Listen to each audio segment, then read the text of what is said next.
Masih tingkatan waraul muttaqin, wirai tertinggi kedua,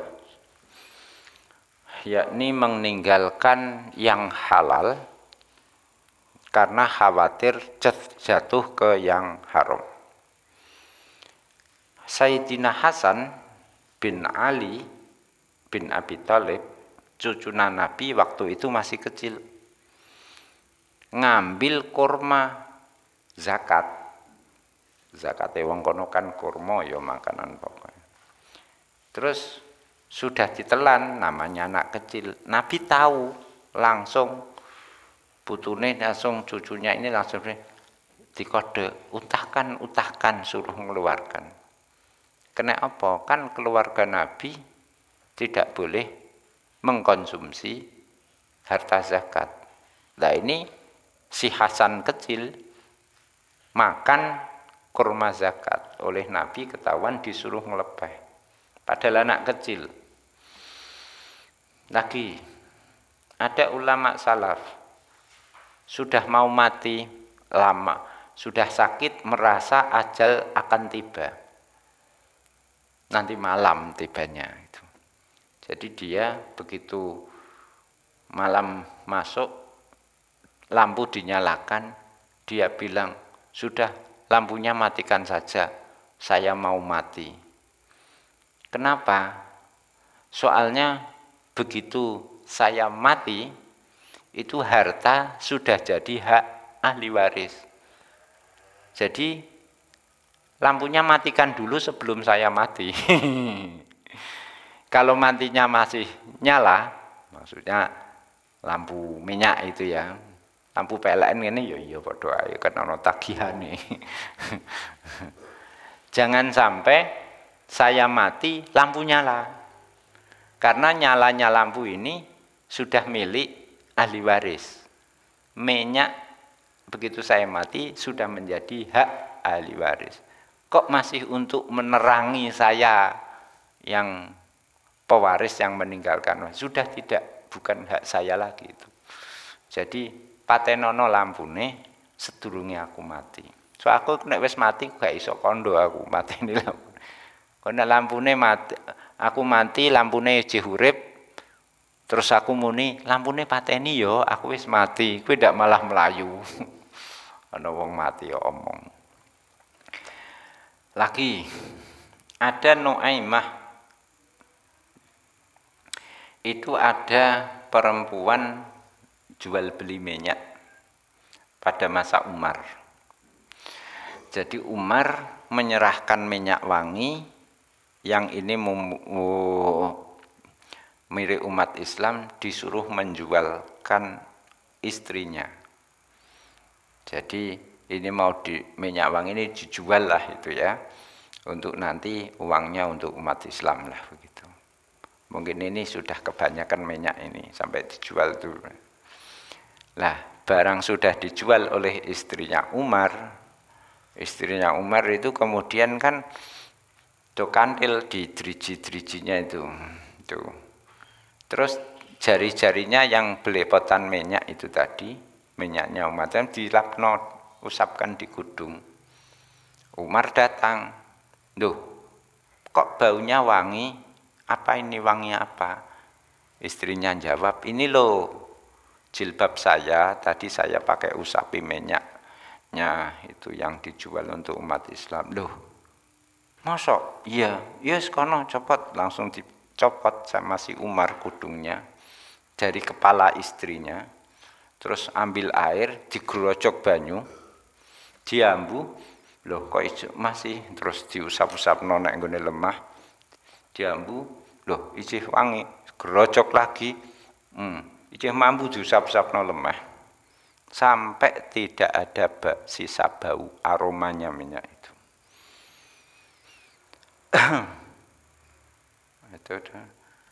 Terus ini yang cerita Nuaimah tuh, sampai Umar kepada istrinya seperti begitu.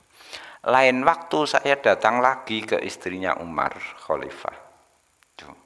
Saya lihat istrinya Khalifah Umar nimbang minyak lagi itu.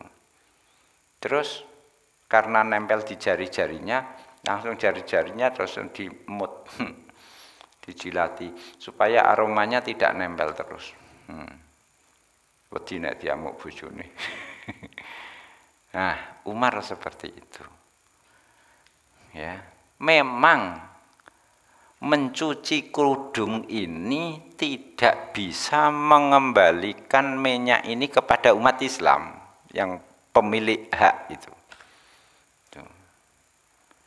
Tapi ini kan bisa, meskipun tidak bisa mengembalikan haknya kembali kepada umat Islam, ini kan bisa menghalangi nanti asalnya nempel tidak sengaja, diusapkan karena memang kotor gitu. Lama-lama sengaja. Nah, supaya tidak terjadi kesengajaan nempel minyak di jari sampai segitu. Tuh, dicuci anunya. Yes. Ada lagi Imam Ahmad bin Hambal ditanya sama orang.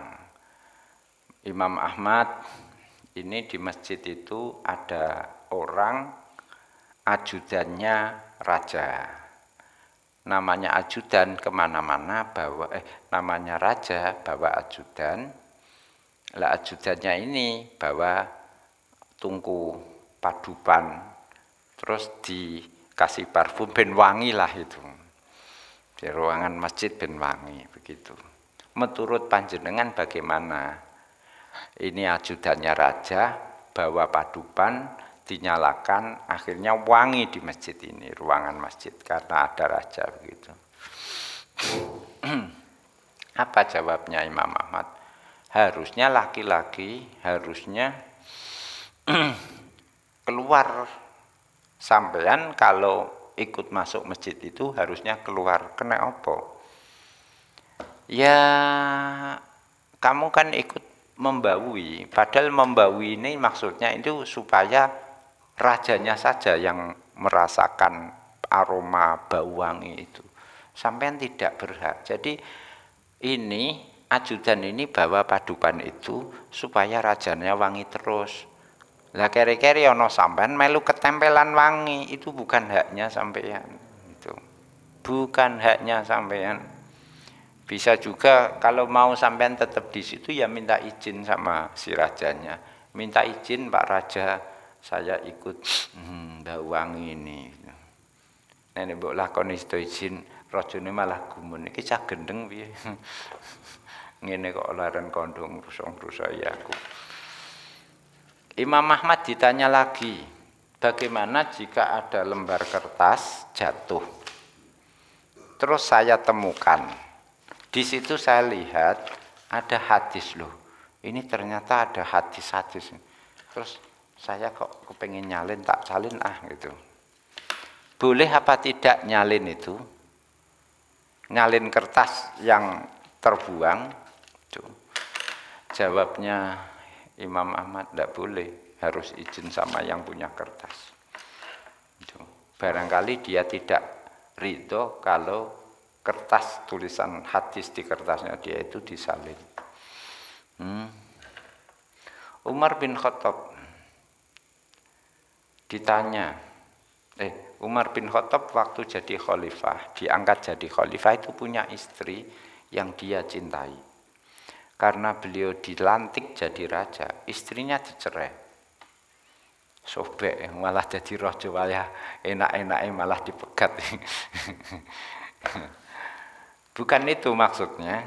Umar itu menceraikan istri saat dia dilantik jadi khalifah karena dia khawatir istrinya ini nanti menjadi jalur orang melakukan suap. Ya, jadi ada orang membujui istrinya terus percaya, terus bilang ke Khalifah Umar untuk memutuskan perkara yang batil. Nah, sampai segitunya. Jadi tidak wajib menceraikan istri, juga tidak dianjurkan mencerai istri kalau dilantik jadi pejabat. Tapi Umar melakukan itu. Dan sekarang terbukti kan, Pejabat-pejabat itu banyak yang celaka karena istri-istrinya. Tuh. Namanya sayang dengan istri, istrinya bisi apa begitu. Mas iko lho anu koncoku gak popo ndek gak iso sithik-sithik sing penting tulung aku sakake Mas kan gitu-gitu. Tuh. Yes.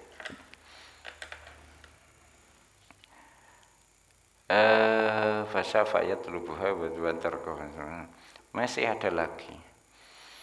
Termasuk banyak makan pakai minyak wangi. Banyak makan itu menimbulkan syahwat. Syahwat itu membuat orang berpikir, ngalamun itu membuat orang jadi melihat. Yang melihat itu nanti bisa mengundang melakukan. Makanya makan banyak itu harus dihindari, termasuk orang yang tidak punya pasangan, tidak menikah. Karena dia bisa membangkitkan syahwat, syahwat bisa membuat ngalamun ingin melihat, kalau sudah melihat itu.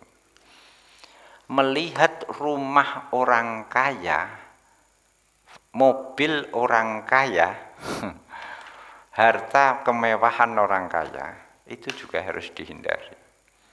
Meskipun tidak wajib, yuk dihindari. Untuk waro'ul mutakin itu dihindari. Kenapa? Karena itu bisa merangsang kita untuk berpikir ikut memiliki seperti yang dimiliki orang kaya itu. Akhirnya melakukan hal yang tidak diinginkan supaya miliki, itu caranya salah. Itu.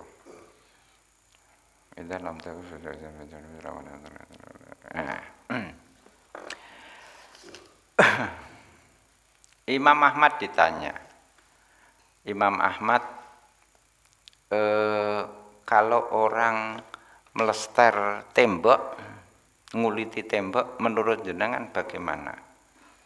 Kalau tembok kalau melester tanah, lantai gitu ya, itu boleh menurut saya. Itu karena mengganggu. Kalau tanah tidak diplester itu ya, lantai tidak diplester itu mengganggu. Tapi kalau melester atau nguliti tembok, gunanya apa? Wong tembok ora kita kok. Kalau lemah tanah, lantai kita injak-injak. Mungkin kalau berupa tanah berdebu atau tanah ya lempung atau pasir dan lain sebagainya, diplester boleh. Tapi kalau tembok gunanya apa? Wong tidak kita injak-injak gitu. Oleh karena itu Abu Hanifah itu menganggap tidak ada manfaatnya. Begitu juga masjid-masjid itu kok dikuliti tembok. Ya ben polosan batu batang. Katanya ya itu sudah jadi standarnya Imam Ahmad itu nguliti itu sudah menghias. Batinku Imam Ahmad iji urip saiki roh masjid di keramik, di granit, diukir sing gak granit, di marmer, di ukir, diuwai ana masih barang kubahe menawa Imam Ahmad menawa geblak. Itu. Barang siapa yang kata ulama salaf yang tipis pakaiannya, tipis pula agamanya.